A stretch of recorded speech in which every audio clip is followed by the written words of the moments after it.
Thank you, Shermon Cruz, for giving us your time. And today we are going to talk about climate crisis that we are going through in Pakistan, which has wreaked havoc in Pakistan. Thousands of lives have lost. We have lost animals, shelter. There are a number of people, thousands of people who are millions of people who are displaced, thousands of people without food and water, and now there is an outbreak of different kind of waterborne diseases. That's what we are going through right now, and I want your opinion on how to anticipate climate crises, and how to anticipate the strategies, how to create strategies to endure climate crisis. I think the best way to actually anticipate is to acknowledge that the climate crisis is here and now.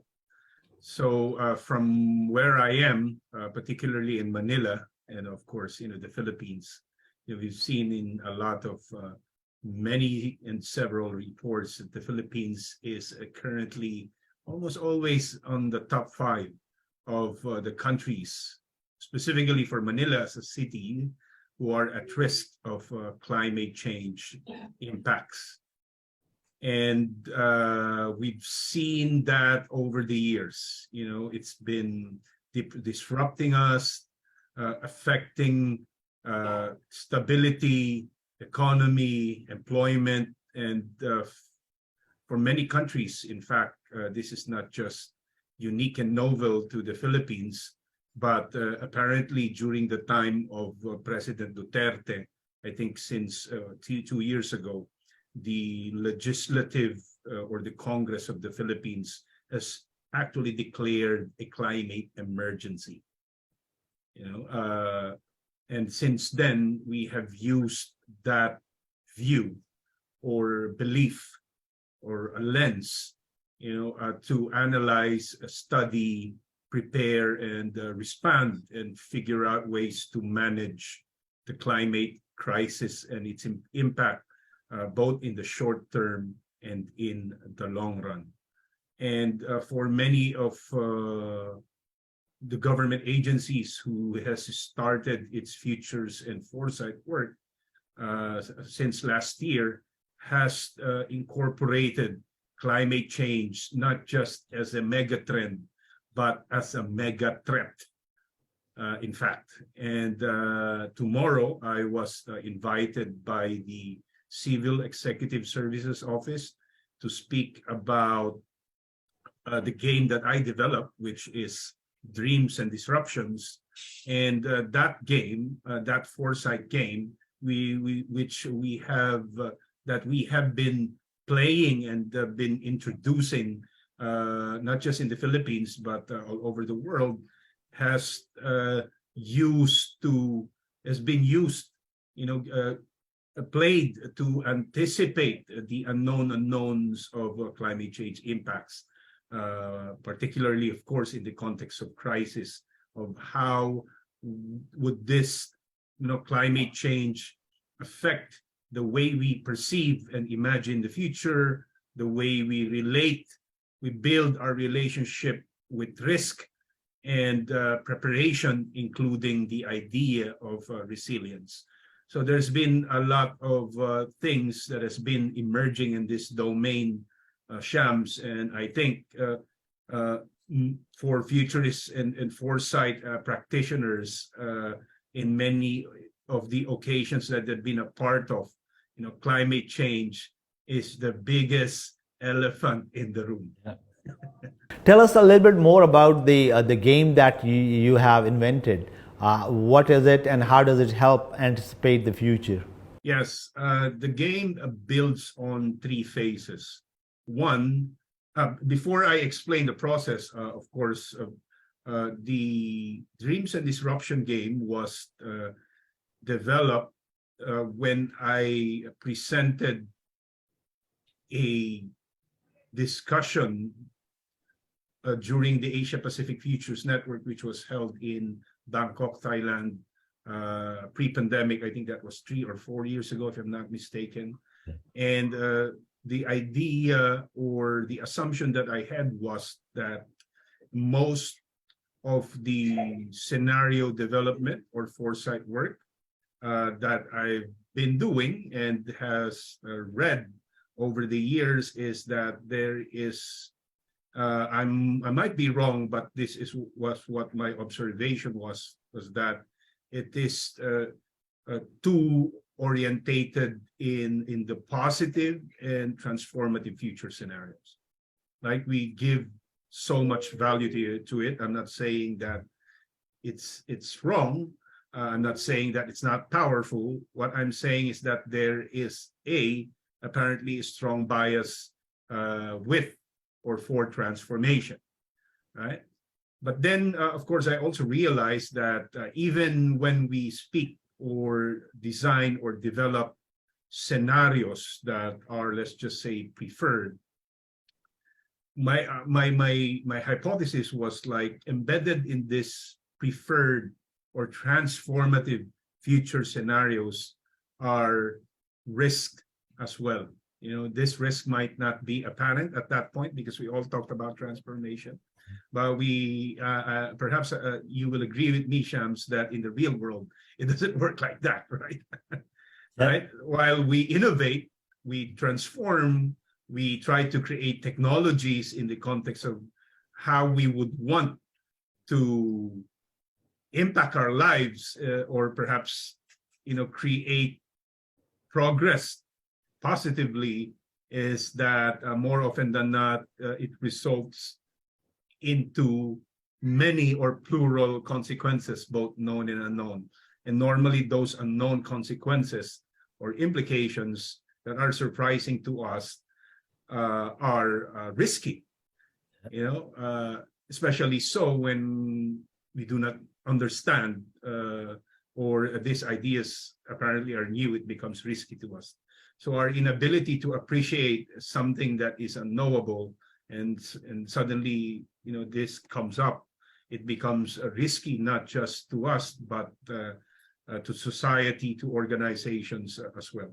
So what I was saying is that when we develop and build scenarios of a preferred or even transformative future, like in the case of using, for example, the causal layered analysis, is the fact that when you try to look at it from a risk perspective, even transformative ideas are basically disruptive. And when they are disruptive, they shake the boat, right? Like, and when it shakes the boat, you know, it creates a sense of fear.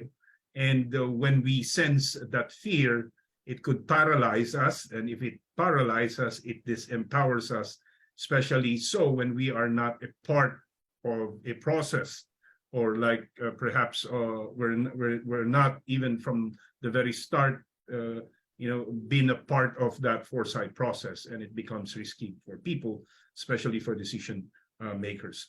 Now, that was I'm sorry for the long explanation, but the idea really for the dreams and disruption games is that while we dreams, embedded within these dreams are potential risk and disruptions. These are implicit disruptions that are not necessarily apparent, but you also have this events that are not necessarily a part of the drivers of change that we normally use as a futures or foresight practitioners, like political, economic, societal, technological drivers. There are drivers of change that are not necessarily a part of the drivers of change that we normally use or include in our register as far as we are concerned when it comes to organizational and applied foresight. There are disruptions that are planetary in terms of impact. There are disruptions that are not just driven by trends. You also have leaders and movements and, you know, people organizing, you know, or influencers influencing the way people perceive, you know, change or development, right? Like, for example, in the case of Elon Musk, every time he tweets something, you know, he gets to have that opportunity to influence millions of people, both intellectual investors, corporate academics, his tweets are so powerful that it can impact, stock markets and investments. So these are leaders who have a strong influence or impact, and we don't necessarily include them, in our scenario development process. So you have those dreams. So the dreams part enables you to develop scenarios. So I used Swahili Nayatula's hybrid scenario archetype,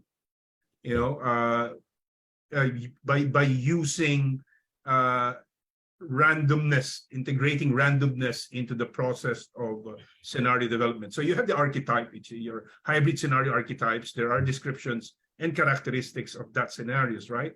But then what builds the scenarios really are your drivers of change. But more often than not, we get to choose and rank and select our drivers of change, right? For purposes of enabling us to make sense of something that's so large, and then we try to scope it to give us that power or sense or ability to actually make sense of a complex world or uncertain things. Like sometimes we limit it to 2 drivers of change. You use that as scaffolding to build the scenarios, regardless of scenario methodology. Some would prefer 4 drivers of change.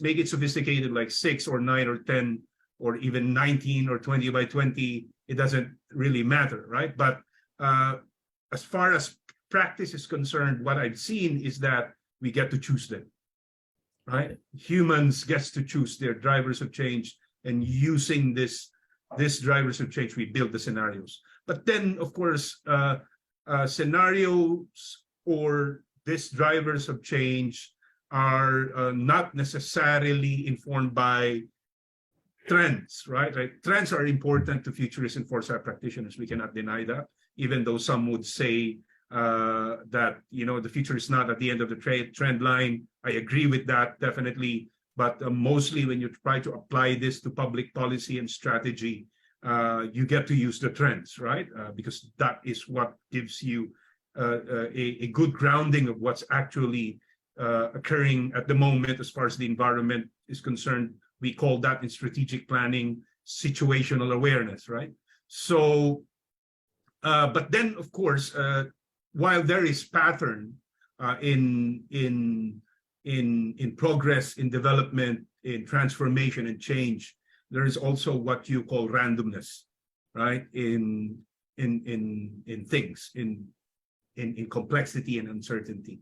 In fact, according to Nicholas Taleb in his book Anti-Fragility, was that he was saying, and X has been emphasizing this, that complex systems are weakened without an element of randomness. So in the Dreams and Disruption game, I have incorporated the essential aspect of the game is randomness. So it means that you don't get to choose your drivers of change.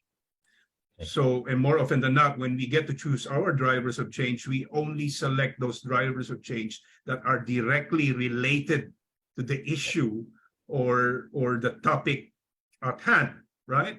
And then those drivers of change that are not necessarily related or insignificant, depending on how we know about this issue or the level of knowledge or knowability that we have, that we don't get to see other drivers of change unrelated to the issue as significant or impactful. And when we tend to leave them behind. What if, in the scenario building process, you don't get to select your drivers of change, and you draw it randomly. And then by drawing related or unrelated drivers of change, we get to use that to build the scenarios. We might be surprised, with the scenarios that we might be able to create in the process. And then we might be confronted with some foreign visions of the future unknown to us, right? And that's where disruption is all about. And when it comes to the idea of emergence, I think that is what emergence actually is. Emergence is, of course, in the context of engineering, is that when they build things, emergence is taken in the context of making things better as far as the system is concerned. But in the context of risk and crisis, like the climate crisis, is that while we anticipate some things that are measurable and obvious, that something that you can actually manage and respond, is that there are many unknowable things as far as the climate crisis is concerned, not just in terms of frequency or impact, but the long-term implications of the climate crisis, like for the next 50 to 100, 200 or 500 years, from a civilizational context, not just in the context of policy or the scientific or the immediate response that we need to have, but what are the civilizational long-term implications of the climate crisis? To us as humans, to our neighbors, like our rivers, animals, the birds, about this idea regarding the sixth extinction. So that is what the dreams and disruption is all about, right? Incorporate randomness in the way we do, or perhaps we put randomness at the center of scenario building, right? That's wonderful. That really amazing. Bringing in randomness and then creating multiple scenarios. It's a wonderful way to do it. And as you said, there is randomness. Maybe we are expecting a climate change to happen next year, or some climate crisis to happen next year, and it may happen next month. So there is this kind of randomness, and instead of having a flood, we might have a disease breakout. So all these randomness are there, and it's a wonderful way to create multiple scenarios. I appreciate that. Now that brings me to this question about futures literacy. You are UNESCO's chair of futures literacy. So tell us a little bit of how do I use this futures literacy if I am a victim of climate crisis in Pakistan. I have no food, no shelter, no medicine, no drinkable water. How does this futures literacy help me in that situation? Yes, Shams, that's a difficult question. Yeah, I know. Right? It's not Yeah. an easy question No. to answer. In fact, I have had an opportunity to work in foresight, specifically for social service or social welfare sectors, right? And most of the time, when it comes to foresight, we talk about strategic things, right? Like long-term things and scenarios about hopes and fears and things that are related to and relevant to foresight practice. And the question normally is that, can we teach the future to people who are experiencing trauma, right? So what does it offer them? Is it valuable for people who are experiencing poverty or or hungry? Yeah. About those things. Is futures literacy valuable at that point? I think so. Yes. The approach has to be thought of carefully. That is something that we need to thread on more. I haven't had actually tried doing that, but since you brought this up, I think the UNESCO chairs, especially in the Global South, need to think of ways by which we can make futures literacy valuable to this particular group or sectors of community when it comes to the issue of people living actually those types of trauma. But then there is also a research that was conducted by a group in the Philippines, and they did a survey to the youth, young people specifically, regarding about their hopes and fears about the future. and other questions as well related to that. And they learned that the majority of young Filipinos does not, or that they do not have a dream. 80 to, I forgot about the exact, but majority of young Filipinos, according to that survey, does not have or do not have a dream, right? So I was surprised to see this, and they tried to look into the reason why they aren't dreaming anymore, and that is because of, as you pointed out, poverty, identity crisis, and hunger, and they just what's immediate is just their survival, Yeah. and of course, the survival of their families. But then, of course, as they try to grapple with those day-to-day things that they need to, their struggles on a daily basis, is that they're also hopeful in some sense. That there is that they are hopeful in some sense, that they are hoping for a better future. And I think in that context, that is where we can draw some interest as far as the young people or this particular community or sectors are concerned. I have this assumption and perhaps confidence that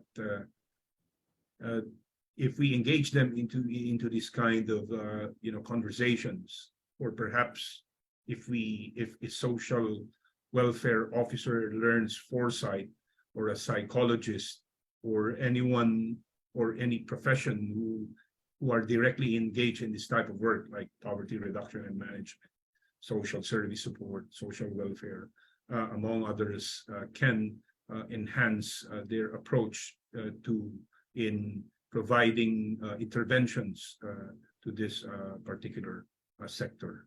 And it could as well, if perhaps psychologists learn from this approach, could use it as a form of therapy, to transcend themselves from pain and trauma.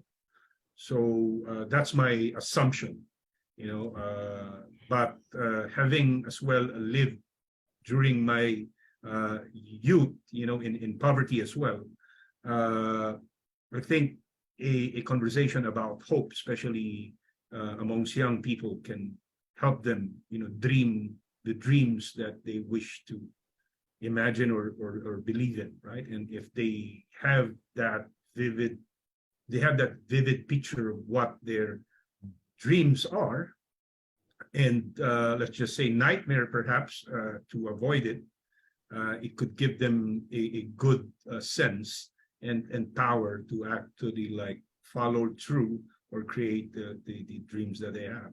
But then, of course, also setting the expectation that your dreams could evolve and might change in the process, because the process is not really about dreaming one single future out there, but having the ability or the opportunity to learn that we can actually dream multiple dreams, or create create a set of dreams, right, in the process. True. It True. can be a cabinet of dreams, Sean. Yeah, absolutely. We can have more dreams. It's just that it's very hard sometimes. As you put it, it is a very difficult question. And this is the question that we have to deal with in Pakistan, because we are going through this crisis, or the impact of the crisis. The other point, other question which is related to this one, is that, for instance, Pakistani government does not have the resources to manage this crisis. The scale is so big that it is impossible for our government to deal with it. So how would a government prepare for it, for a crisis which would be unmanageable for them? How would they anticipate any kind of a strategy for it? Yeah, that's a good question. And in the last 3 days, what I've been doing, Shams, was going back to my history and learning from the Chinese experiment and experience.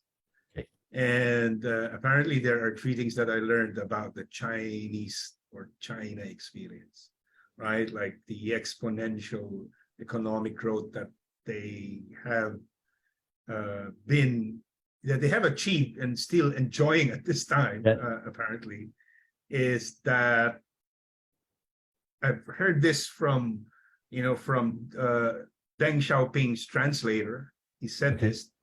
I also learned this insight from a very prominent international relations expert in Singapore. And this is what the United States do not have, and I would say many of the countries does not have, is that China, when they plan, they always have a long-term view. Yeah. Right. According to Deng Xiaoping's translator, who is now one of the foremost scholars on China's exponential growth, economic growth in the last 30 years, is that Yep. when China plans, they plan for the next 70 to 100 years. So they're always in it for the long game. When they plan or create a strategy, it's not just for the next elections. It's not just for the next budget cycle. Yeah. But when they plan, they always look at the next 70 to 100 years, right? And True. that is something that perhaps we can learn from them on how they did it at a national scale, right? Yeah. Yeah. True. Where it's hard to replicate that. They have a very different system of governance. Yes. And they have been there for such a long time. They have a long, historic civilization that United States do not have. And there are differences, of course. And when some organization or some country is planning for another next 100 years, that means they are considering themselves to be there.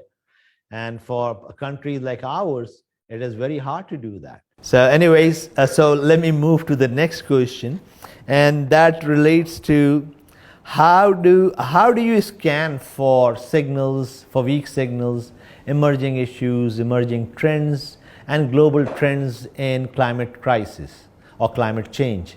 Yeah, there are many ways to scan those. Of course, one is through literature review, right? If you're a researcher in doing futures research on whether you're scanning the trends or are scanning for emerging issues, you can do that by through literature review. Some would scan the environment, both emerging and both strong and weak signals, is that they do it by subscribing or using artificial intelligence software, right? Scanning tools.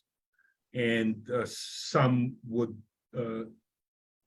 identify or perhaps, imagine emerging issues or weak signals by playing card games, right? Like the Thing from the Future game that was developed by Stuart Candy. You can also use the Dreams and Disruption to scan for emerging issues as well. And there are, I think, several games out there, that provides you a platform to actually think of or imagine impossibilities or ridiculous things and stuff. And you can also read the books of science fiction writers, technology physicists, social philosophers, and then even perhaps through conversations like this that you can actually imagine or even scan weak signals of change. So there are many ways of doing it. But then the question is always about, is this valuable, for decision makers, policy makers, or it's just a waste of time, like scanning for things that does not exist yet, or how do we actually present it to our decision makers and convince them that, hey, this is something that we need to prepare for. Otherwise, we might be impacted in a negative way. So that is almost always the question, like the value that our research create as far as the signals of change are concerned. Okay, so that brings me to another question, and that relates to used futures. This is a technical term of futurists. Explain that a little bit and tell us, how do we identify that? Yes, use future is almost related to the idea of borrowing else something, borrowing the ideas of others, right? Like, or perhaps employing a strategy or a plan that has been used, or applied or executed by advanced or developed countries 15 or 10 years ago, and they get to sell this idea to you, and you get a loan for it to actually implement and execute what has been done. Yeah. And that is your used future, and more often than not, of course, it is, at least in the planner's language, or in layman's language, the status quo. Might not be status quo for them, might not be for you, because you haven't actually arrived there yet, but you get to pay for it, get their consultants, and get the money to get a loan to buy it, to pay them for that future that they have already created. And it does not allow you to actually think and imagine something else, or perhaps you don't even anticipate if you're actually using a used feature, because it has been tried and tested. It's a best practice, and it's the best case scenario for you, right? Yeah. Apply, and no questions asked. We have data for this. Everybody's talking about, everybody's doing it, and it has been done, and to a certain extent, it was successful as far as their stories are concerned, and it puts you into a zone of control or comfort, right? Like, you don't mess these things up. So, but then, of course, that does not encourage innovation, right? Like, yeah. In fact, I remember a book that I read several years ago. Can Asians think? Right? Can Asians think? Right? Like, that is a provocative question, right? Like, that was what, 15, 20 years ago. Can Asians really think? Right? And apparently the view was informed by us, borrowing and buying those ideas from the West, right? Like, Yeah. And I think that's it, right? So, why shouldn't we use used future? As you put it, when we in the East or global South, we are using futures created by, or given to us, or loaned to us, or sold to us by the global North. And we do that. We buy computers. We did not invent it. We did not make any innovation to it either. We just got it from the West. So what is the issue? Why shouldn't we use used future? I think it's what my context is in the context of the narrative, the story this creates. Yeah. If in a long-term context, right? Yeah. So at least in the context of foresight, and it does of course we learn from it, and it puts you into a situation that you have access to all of these things, right? But depending on the design that you have, you might end up copying them. Yeah. And you lose your authenticity in the process, including the ability to be novel about your ideas, and how you actually utilize or use these things. But we've seen it, that Asians can actually innovate better than those that created them, right? Like, for example, in the case of South Korea, right? Another is Singapore, another is Taiwan. And there's been as well, not just at the country level, even at the individual, corporate, and in the community levels, where we've seen that, these ideas that has been constructed in the West, that when they are applied here, it evolves differently in many ways, right? Yeah. So I think that is not the context of the used future, right? I see. Because we're trying to invent something that is new, and that we're actually, like, as I've said, created them, and it's creating a different narrative in a different story in a different context. And that related question is, like, I mean, if you go and try to learn lessons from history, is that using the used future too?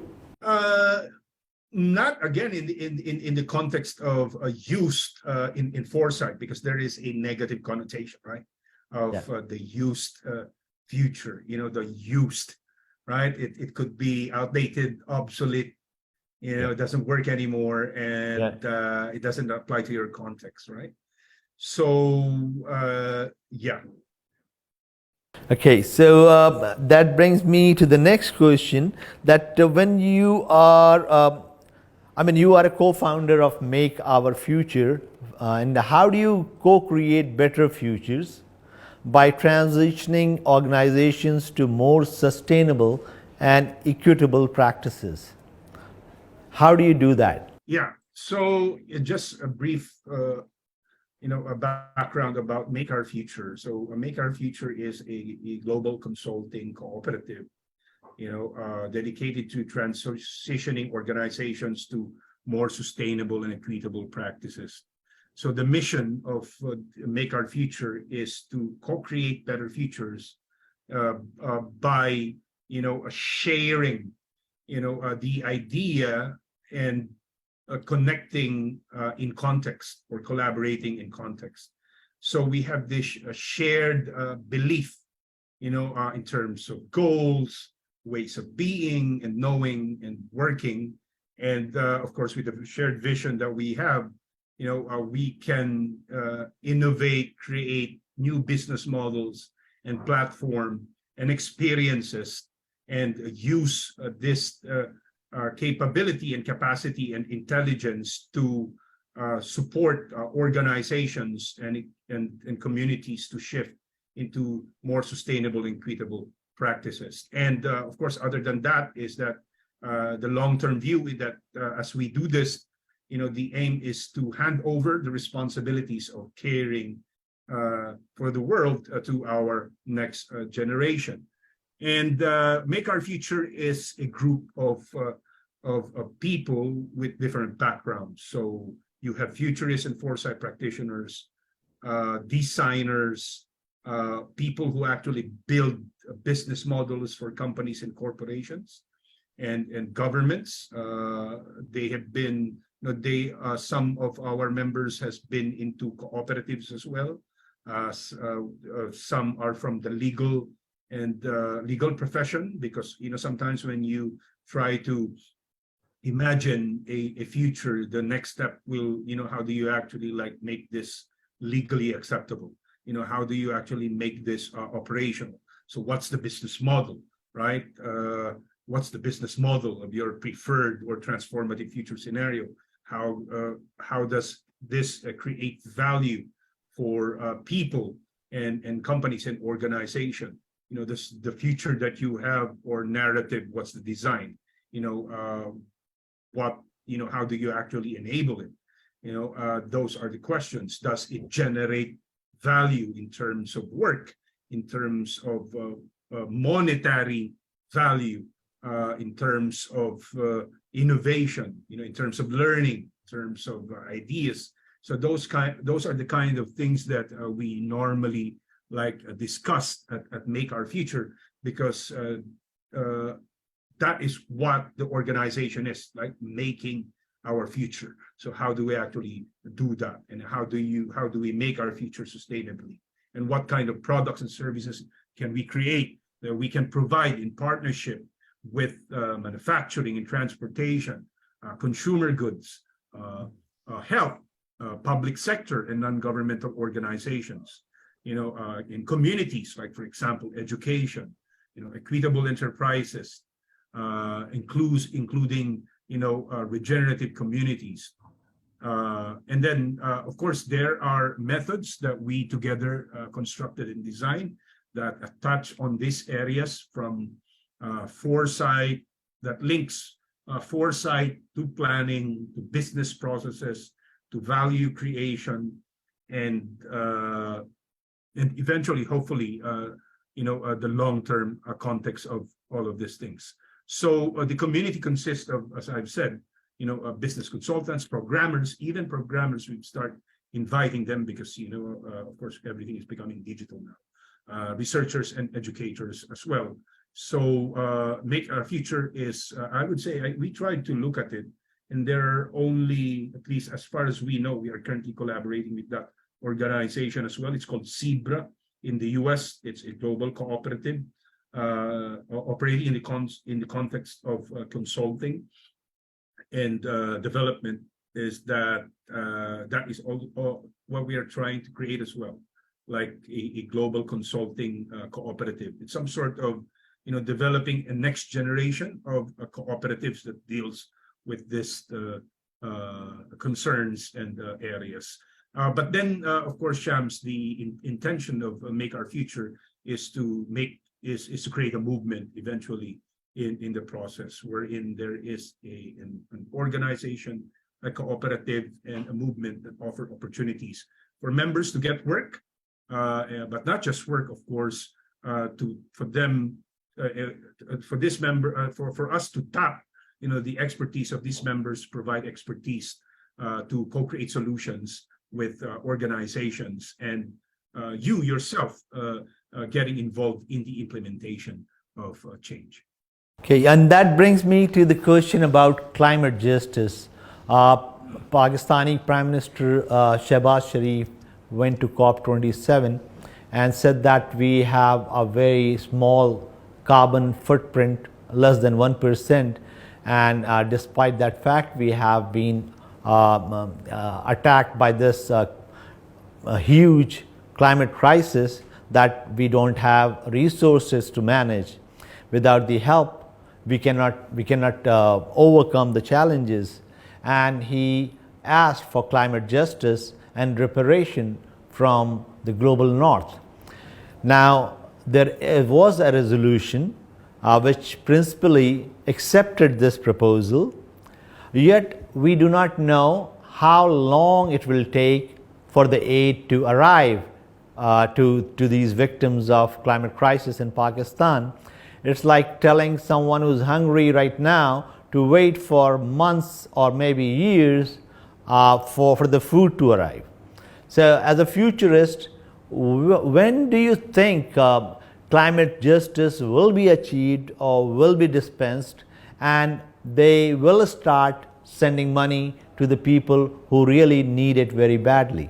That's a very complex issue, because nation states are involved, and more often than not, when especially at that level, it's kind of really like difficult and tricky, because you get to have individual nation states, constructing and agreeing on a particular agenda or agreement, much more so in the implementation of it, like setting a timeline on that, right?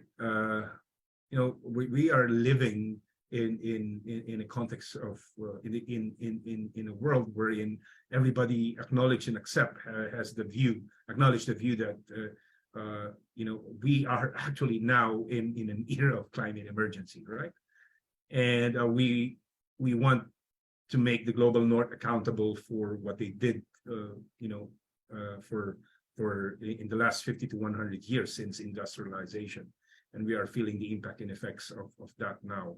I'm not even sure if they will be able to create some sort of a collective consensus or agreement on the timeline, right? That's pretty quite impossible.